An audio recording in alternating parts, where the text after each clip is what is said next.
آپ دیکھ رہے ہیں واسودیو شارٹ۔ بالآخر 36 گھنٹوں بعد صوبائی الیکشن کمشنر نے بلدیاتی انتخابات کا رزلٹ اناؤنس کر دیا ہے۔ رزلٹس کچھ اس طرح سے ہیں۔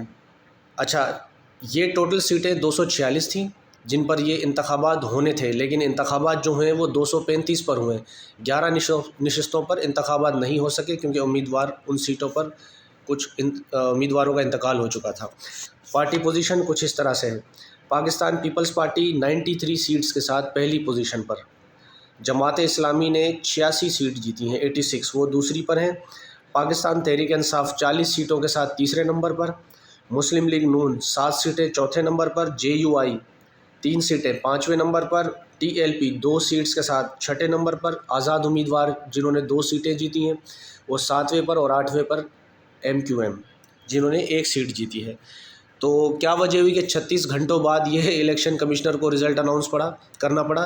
کیونکہ ان نتائج پر پورا کا پورا جھلو پھیرا گیا ہے مقامی حکومتوں کے ساتھ مل کر، اور صوبائی الیکشن کمشنر نے، جس میں سے پاکستان تحریک انصاف اور جماعت اسلامی دونوں کا یہ کہنا ہے کہ الیکشن میں دھاندلی ہوئی ہے اور ہمارے یہ متعلقہ نمبر نہیں، ہمارے پاس کنسولیڈیٹ نمبر ہیں جن میں ہماری UCs پر ڈاکہ ڈالا گیا ہے۔